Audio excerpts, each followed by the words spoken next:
have shown the more often people attended religious services, the more likely they were to vote Republican. As Kim Lawton reports, the Democrats have begun a wide-ranging new effort to change that.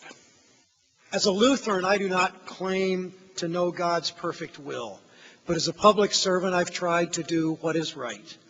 There's been a lot of God talk on the campaign trail this year, but in a major shifting of gears, much of it is now coming from Democrats. There's a beautiful definition of the word faith in the book of Hebrews. My Bible tells me that if we train a child in the way he should go, when he is old, he will not turn from it. In recent years, the Democratic Party has struggled over how to deal with religion. Many Democratic leaders rarely spoke about faith and appeared uncomfortable whenever they did. And while Republicans actively mobilized inside churches, Democratic campaigns were often reluctant to reach out to people of faith. Professor Clyde Wilcox teaches government at Georgetown University in Washington. As the Christian right began to dominate the Republican Party discourse at some level, the Democrats then began to pull back on the religious rhetoric and began to use it less effectively. Democrats continue to have a big perception problem when it comes to religion. According to a recent Pew Forum survey, while almost half of all Americans think the Republican Party is friendly toward religion, only 26% say the Democratic Party is. That's a sharp decline from just 3 years ago. And even among Democrats themselves, only about 40% think their party is friendly toward religion. They fully understand this is a problem, and there's a couple of efforts now in town for think tanks to begin to study the problem, to do surveys, to do focus groups, to try to figure out how they can frame authentically religious issues in ways that are appealing to Democrats but also don't turn off some other Democratic leaders. Illinois Senator Barack Obama has been one of the most high-profile Democrats to do this, and he's actively urging his fellow Democrats not to run away from faith. Secularists are wrong when they ask believers to leave their religion at the door before entering into the public square. Eric Sapp is a senior partner at Common Good Strategies, a new consulting firm that tries to help Democrats improve their outreach to religious communities across the spectrum. We're trying to create relationships, let people know authentically who we are, let them know that the Democratic Party is open to people of faith. Some Democratic candidates, such as Maryland gubernatorial hopeful Martin O'Malley, have been holding listening meetings with local clergy. Early on in the campaign, many of them just sat down with people of faith saying, I want to hear what's important to you, and I'm not going to preach to you, I'm not going to try to campaign to you, I just want to listen. And in addition to talking about their personal faith, more and more Democrats are openly tying their political positions to their beliefs. Congressman Sherrod Brown is running for the Senate in Ohio. It's no leap of faith for me to get from the New Testament and the Old Testament to progressive social justice issues and concerns. It's why I fight for fair trade. It's why I fight for a minimum wage. It's why I want to figure out a way as quickly as possible to get us out of Iraq. I think one of the things the Democrats are trying to say is that their faith leads them to important values also. Faith leads to more than just attitudes on abortion and same-sex marriage. Senator John Kerry admits many Democrats have not always done this well, including himself. There are people of extraordinary range of faith on both sides of the political aisle in America. But on our side, there's been a greater reluctance to push that in a religious context in the public sector.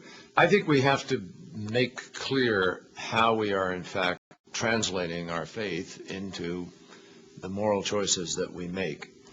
In a September speech at Pepperdine, a Christian university in California, Kerry laid out his vision of how faith can and should play a role in public life. It was much more detailed than what he discussed during his run for the presidency. There were a lot of people who were urging him to talk much more early in the campaign about his faith, which was real, and to talk about how his faith intersected with politics. His advisors told him this was risky because of the abortion issue, and maybe he should just not talk about it at all, and I think that was a mistake. When someone asked me, are you sorry you didn't give this speech during the campaign? I said no, because during a campaign is not sort of the appropriate moment, at least, to begin that conversation. Strong Democratic support for abortion rights has been a major issue for conservative Catholic and evangelical voters. Now, some Democratic leaders are urging new approaches. In Pennsylvania, Bob Casey Jr., a Roman Catholic, is running for the Senate as a pro-life candidate. There have been times when members of my own party, the Democratic Party, have vigorously opposed me because of my position on the issue of abortion. In 1992, Casey's father, who was then governor of Pennsylvania, was forbidden to speak at the Democratic National Convention because of his opposition to abortion. I believe things have changed in those 14 years. I've been encouraged to see Democrats in this new century become more open to people who are pro-life.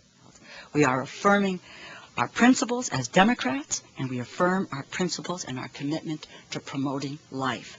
Meanwhile, Democratic members of Congress have introduced legislation designed to lower the number of abortions by providing more support to pregnant women. The Republicans have traditionally used that as a wedge issue, and Democrats are now saying, look, you all have been talking about this for 20 years. What have you done? We're going to start tackling the problem. We're going to start addressing the need of abortions. We're going to start focusing on reducing abortions. Kerry believes this should appeal to opponents of abortion. If you're against it, you want to reduce it. You ought to make it rare. It ought to be rare in America, under any standard. And we need to be more upfront. I don't know any Democrat who's for abortion. In the 2004 election, more than 3/4 of all evangelicals and more than half of all Catholics voted for George W. Bush. Many of them cited abortion as a factor in their vote. But Wilcox says there's also the risk of alienating a key base. Pro-choice activists are very nervous about Democratic candidates beginning to talk about middle options and moderate approaches. At some point, then, this becomes a moral condemnation of the abortion decision, and both parties are beginning to say that you really shouldn't make this choice. Democrats are also emphasizing concern for the environment, or creation care, as a moral issue they hope will appeal to the religious community, including growing numbers of evangelicals. That's an issue that has so much power because it is a deeply theological, religious issue. It's one that evangelicals have started to rally around and saying this is something we should be voting on. The Democrats' new outreach comes as moderate and progressive people of faith are trying to mobilize their own movement of values voters to counter the religious right. One of the most visible leaders of the effort is author and minister Jim Wallace. I am an evangelical Christian, and when I find 2,000 verses in my Bible about poor people, I insist fighting poverty is a moral values issue too. A new group called Catholics in Alliance for the Common Good is distributing nonpartisan voting guides which emphasize that Catholic values encompass more than just abortion. When asked what they consider the most urgent moral issues facing us today, for example, they would cite poverty and economic justice, the war in Iraq. I mean, they understand those issues as moral issues. Democratic strategists sense big new opportunities here. Catholics are one of the most important blocs of swing voters. And contrary to conventional wisdom, not all evangelicals are firmly in the Republican camp. Strategically, we don't have to win 50% of evangelicals to make a big difference. If you get a small number, that could create really seismic shifts throughout the political sphere. But Sapp emphasizes that for many Democrats, incorporating faith is more than just political opportunism. We cannot abandon the field of religious discourse. We have to be authentic, and we have to speak with a vision. That's the most important thing. That's what people will resonate with. Wilcox says Democrats also have to supply the actions to back up their words. And if they overdo the religion language, they could turn off their secular supporters and generate cynicism among the faithful. I think the worst thing that anyone can do is appear to be using religion for political advance. But if they can get it right, the electoral payoff could be huge.